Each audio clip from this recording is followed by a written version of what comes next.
Pada awal 90-an, seorang pemuda bernama Chris McCandless baru saja lulus dari universitas terbaik di kotanya. Dia menyumbangkan semua tabungannya, membakar lisensi, membakar KTP, identitas, semua yang berkaitan dengan kependudukan. Dia membuang mobilnya dan memutuskan untuk meninggalkan kota tempat tinggalnya dan berkemah ke Alaska. Keputusannya bukan keputusan biasa. Ini didasari dengan pemikiran Chris McCandless sendiri bahwa dia terlalu lama berada di lingkungan yang dia anggap sebagai lingkungan yang sakit. Anak muda ini sebetulnya berasal dari keluarga kelas menengah yang cukup berada, cukup kaya. Dia bahkan ditawari sebuah mobil baru ketika lulus kuliah. Dan dengan nilainya yang cukup baik, sebetulnya dia berpotensi diterima di universitas sekelas Harvard. Tapi Chris McCandless justru memilih jalan lain.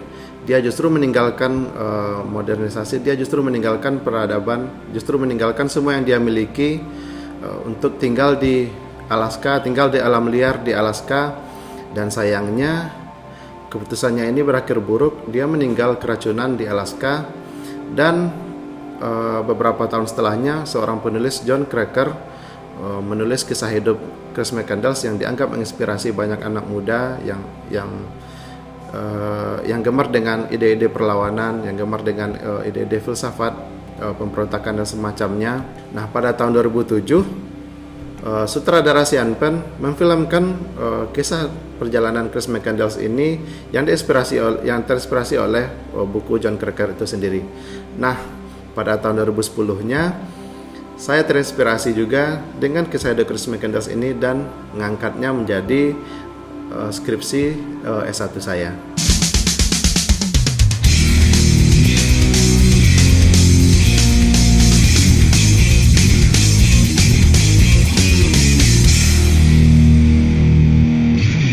Hai, selamat datang di Katukat.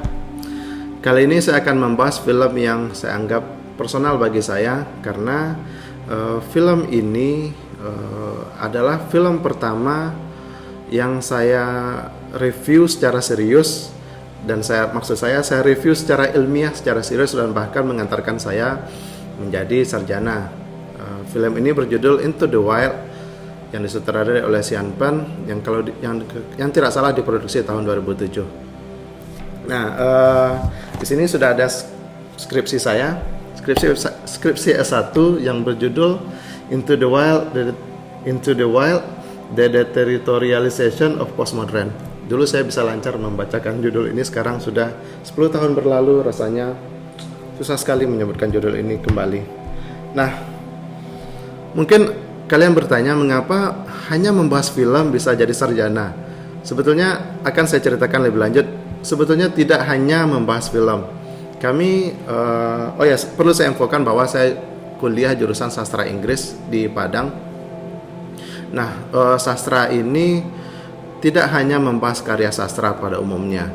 Kami juga bisa membahas film, bahkan juga bisa membahas lirik lagu untuk jadi bahan skripsi.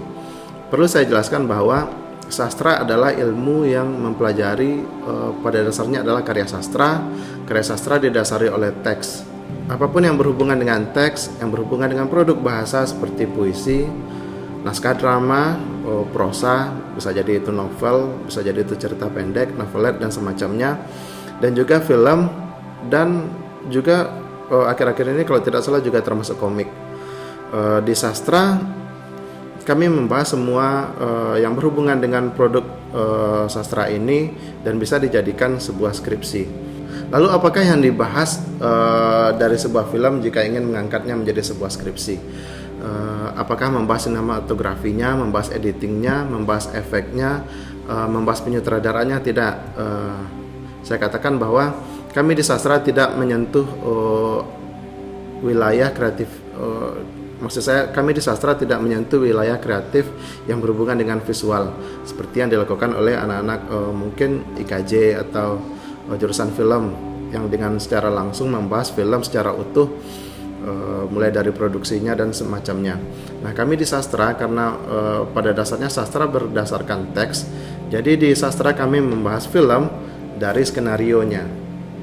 Kenapa membahas film dari skenarionya? Karena pada dasarnya film sebelum dituangkan menjadi karya visual yang bisa kita nikmati melalui bioskop, melalui film, melalui perangkat TV, melalui gadget dan semacamnya, pada dasarnya film berdasarkan dari selembar kertas, yaitu sebuah skenario yang ditulis oleh penulisnya. Dalam hal ini bisa saja penulis skenario langsung atau sutradaranya langsung. Nah, karena film pada dasarnya bersumber dari teks, maka yang kami bahas di sastra adalah teks itu sendiri. Dalam hal ini adalah skenario filmnya. Dan saya dalam hal ini membahas Into the Wild, tidak membahas filmnya secara visual, tapi membahas yang ada di dalam skenarionya. Nah, yang kami bahas apa gitu? Apakah teori penulisan skenario? Apakah struktur penulisan skenario? Tidak. Yang kami bahas adalah wacana yang diusung di dalam skenario tersebut. Jadi kami tidak membahas bahwa film ini bagus, film ini tidak bagus, film ini direkomendasikan, film ini tidak direkomendasikan, bukan seperti itu. Kita tidak hanya membahas ya karena terlalu gampang rasanya kalau kita hanya membahas film ini bagus dan tidak bagus dan lalu wisuda S1, bukan. Kita tidak membahas film seperti itu. Yang kita bahas adalah justru saripati dari film itu, intisarinya. Nah, gini, yang kita bahas bukanlah apa yang diceritakan oleh filmnya, tapi apa yang dibicarakan oleh filmnya. Itu sesuatu yang berbeda. Yang diceritakan adalah satu hal, yang dibicarakan adalah satu hal yang lain juga gitu. Nah, kami di sastra tidak membicarakan cerita film, tapi membahas adalah yang dibicarakan oleh filmnya, yaitu isu yang diusung oleh filmnya. Di film Into the Wild ada banyak sekali isu yang dibahas filmnya, dan saya secara khusus membahas tentang penolakan si karakter terhadap peradaban yang dimana si karakter hidup saat itu. Nah, lalu bagaimana cara membahas film jika kawan-kawan mengambil kuliah sastra? Sebetulnya tidak asal-asalan, karena sebetulnya ini adalah studi kualitatif di mana kita membahas film dengan metode yang sudah disediakan. Maksud saya ada banyak teori sastra yang bisa kita gunakan untuk masuk membedah, yang bisa kita gunakan untuk masuk dalam rangka bisa memahami film ini lebih jelas. Ada banyak sekali teori sastra yang bisa kita pelajari. Pertama dari saya formalis, strukturalis, saya mulai lupa nih, poststrukturalis, teori feminis jika ingin membahas tentang pergerakan perempuan, kesetaraan gender. Ada lagi cultural studies, bahkan ada postkolonial dan semacamnya. Ada banyak sekali teori sastra yang bisa kita gunakan sebagai pisau untuk meneliti sebetulnya film ini, karya ini berbicara tentang apa. Jadi tidak asal-asalan. Nah, kami di sastra umumnya memilih satu teori untuk membahas karya yang ingin kami jadikan skripsi. Walaupun ada banyak teori, tapi sebetulnya tidak semuanya bisa kita gunakan untuk membahas satu karya tertentu. Misalnya ada karya yang hanya bisa kita bedah dengan sudut pandang teori feminis, karena film itu, karya sastra itu, novel itu memang secara khusus membahas tentang pergerakan perempuan, misalnya tentang kesetaraan gender misalnya. Nah, ada lagi sebuah karya yang bisa kita gunakan hanya teori psikoanalisis misalnya, karena memang yang diusung oleh film tersebut adalah tentang psikologi atau motivasi karakternya.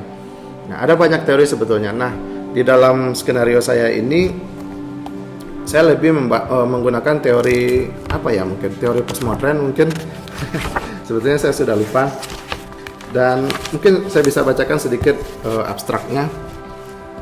Skripsi ini merupakan analisa dari naskah film Into the Wild yang ditulis oleh Sean Penn. Permasalahan yang dibahas dalam analisa ini adalah sejauh mana kondisi sosial masyarakat di era postmodern menekan karakter utama untuk melakukan perlawanan dengan cara meninggalkan masyarakat arus utama yang melingkupinya. Masyarakat yang hidup di era postmodern memiliki kecenderungan yang diklaim oleh tokoh utama sebagai masyarakat yang sakit, masyarakat yang tergila-gila dengan materi, kehidupan mewah, konsumtif, dan terobsesi dengan hal-hal superficial seperti status sosial, prestise, dan semacamnya. Tokoh utama dalam film ini memperlihatkan sejauh mana perlawanannya terhadap masyarakat yang sakit tersebut. Analisa ini dilakukan dengan mengaplikasikan teori deterritorialization dari Deleuze dan Guattari yang diasosiasikan dengan pandangan Michel Foucault tentang penolakan terhadap opresi kekuasaan.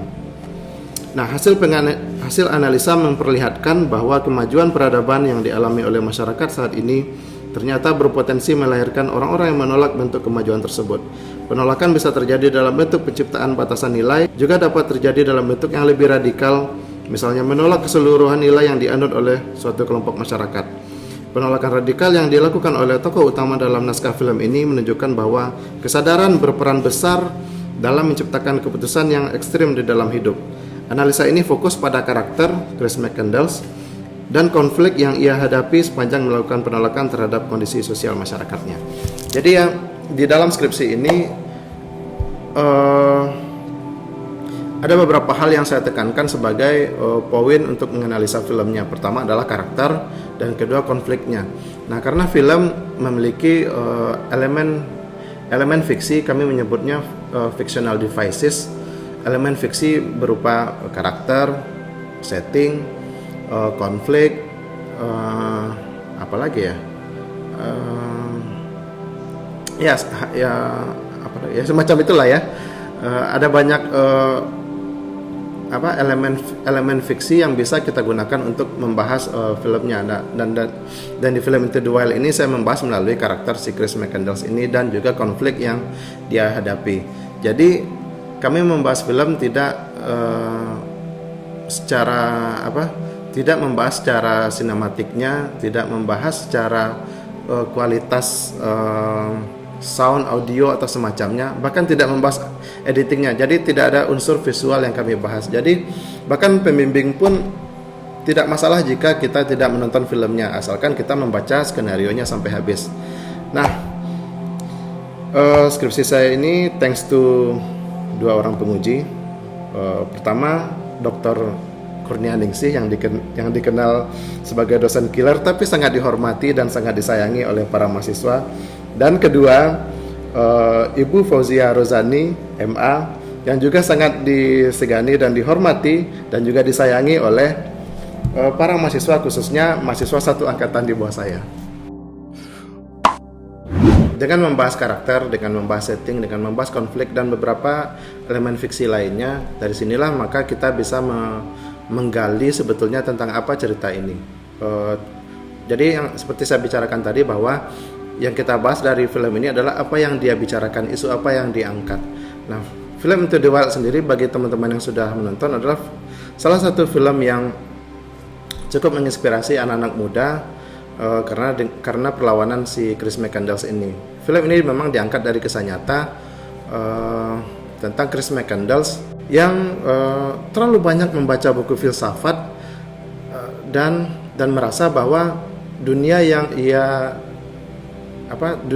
ia tinggali tidak cocok untuk orang seperti dia. Makanya dia meninggalkan keluarganya, membuang tabungannya, membakar uang, bahkan meninggalkan mobil yang diberikan oleh keluarganya, lalu pergi camping lalu pergi escape, melarikan diri ke hutan Alaska yang sangat terpencil, sangat liar, dan dengan mengabaikan banyak hal. Terutama catatannya di situ, dia mengabaikan banyak hal. Dia mengabaikan bantuan orang-orang yang baik ingin membantunya. Dia mengabaikan semua hal. Dia ingin tinggal di Alaska sendirian, hidup sendiri seperti buku-buku filsafat yang ia pelajari.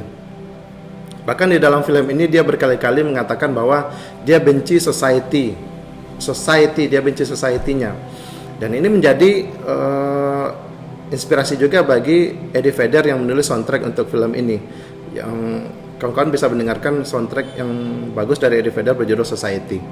Nah, Chris McCandless ini karena dengan emosi yang ia miliki, mungkin dipengaruhi oleh usia 20-an, dia merasa secara delusional tindakan yang ia lakukan dengan meninggalkan keluarganya, dengan meninggalkan kampus, dengan meninggalkan segala macam yang ia punya untuk tinggal hidup minimalis di Alaska adalah tindakan yang sangat heroik, yang sebetulnya bagi anak muda memang dianggap sebagai bukti real, bukti nyata bentuk sebuah perlawanan.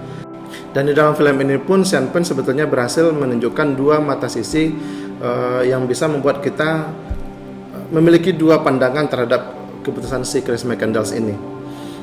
Ada yang menganggap bahwa keputusan Chris McCandless hidup minimalis di hutan Alaska adalah keputusan yang sangat heroik, sangat ikonik, sangat representatif terhadap semangat perlawanan anak muda.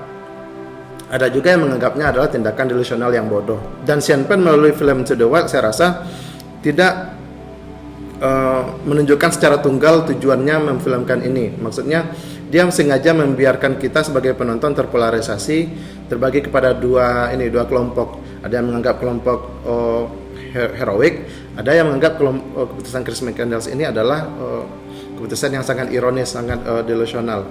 Dan sebetulnya kalau kita mencoba berdiri di sepatunya Chris McCandless, jika kita membaca buku-buku yang dibaca oleh Chris McCandless, buku-buku filsafat, dan kita melihat apa yang dilihat oleh Chris, merasakan apa yang kegelisahannya, kegusarannya, saya rasa kita bisa berdiri di kakinya dan merasakan bahwa keputusan Chris McCandless adalah keputusan yang sangat heroik, keputusan yang sangat benar untuk meninggalkan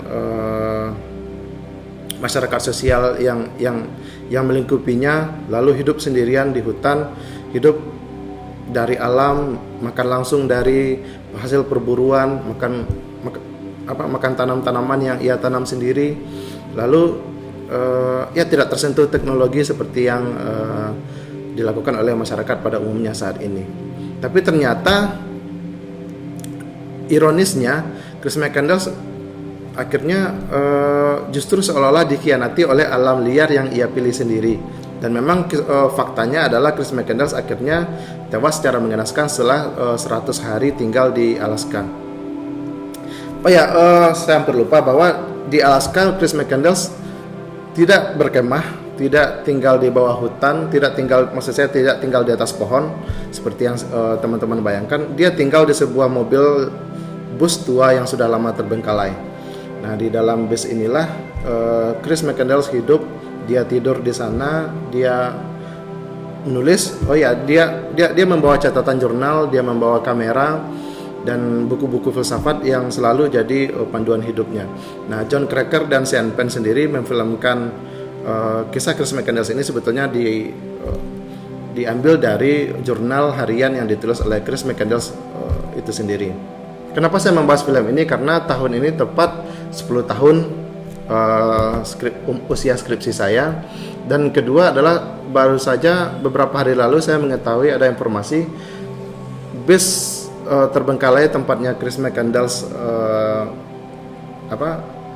berkemah tinggal di Alaska diangkat oleh pemerintah setempat, dibawa ke perkotaan untuk dievakuasi agar tidak ada lagi anak-anak muda yang terinspirasi untuk masuk ke hutan tersebut.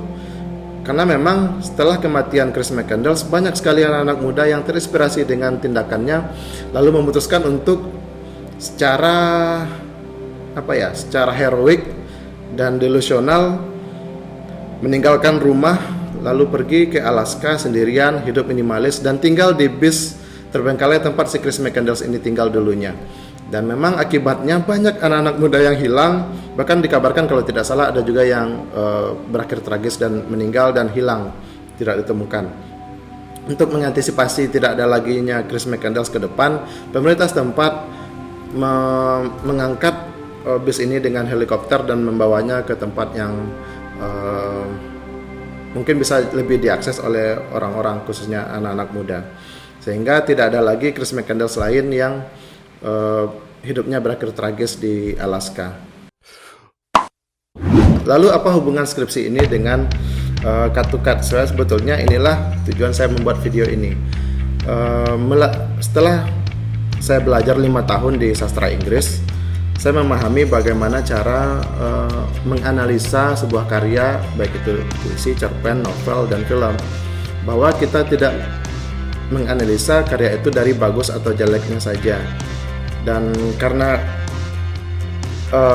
skripsi ini bersifat kualitatif, itu membuat saya terbiasa membahas film bersifat kualitatif juga, sehingga wajar jika teman-teman perhatikan review-review film di Cut to Cut tidak memberikan rating, tidak memberikan nilai secara numerik, karena film bagi saya tidak bisa disimpulkan dengan sebuah angka, misalnya 1 sampai 10. Misalnya film itu bagus kita kasih 8 atau 9, film itu jelek kita kasih 4 atau 5.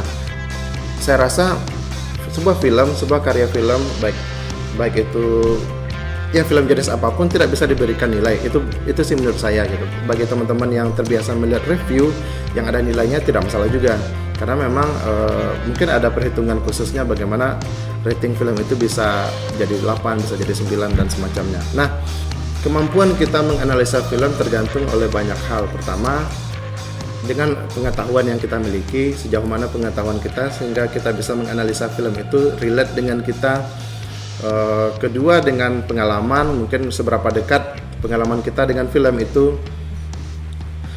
Bisa jadi juga karena periodisasi waktu kita menontonnya, umur kita saat menonton film ini pertama kali akan menentukan penilaian kita terhadap film. Karena itulah saya tidak bisa memberikan rating terhadap sebuah film, tapi saya justru ingin mencoba memberikan review film melalui teori sastra, walaupun tidak secara komplit, tidak secara holistik, dan tidak secara lengkap menggunakan teori sastra. Tapi saya mengadopsi cara saya membuat skripsi di S1 dulu dengan cara saya mereview film saat ini. Jadi bagaimana saya menganalisa film berdasarkan konflik, karakter, berdasarkan plot, berdasarkan dialog juga, itulah kira-kira, dan juga berdasarkan isu besar di dalam film ini itu sendiri gitu. Dan kurang lebih itulah benang merah bagaimana cut to cut mereview sebuah film. Dan mungkin sedikit perbedaannya adalah kalau di skripsi saya tidak membahas elemen visualnya. Kalau di review cut to cut saya menambahkan elemen visualnya, karena memang film pada akhirnya setelah ditayangkan di bioskop, setelah ditayangkan di sebuah layar, dia sudah menjadi karya audio visual. Jadi tidak mungkin rasanya tidak membahas visualnya, begitu juga audionya, seperti itu. Nah, balik lagi ke film To The Wild-nya, ke Chris McCandless. Mungkin bagi teman-teman yang sudah menonton, saya butuh komentar teman-teman, kawan-kawan di tim yang mana gitu loh.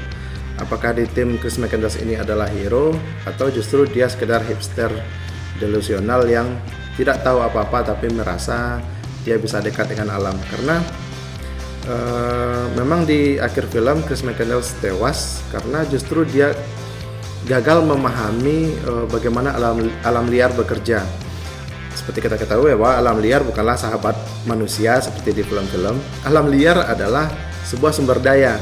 Jika kita tidak bijak dalam menggunakan dan memahaminya, justru alam liarlah yang akan memperdaya kita.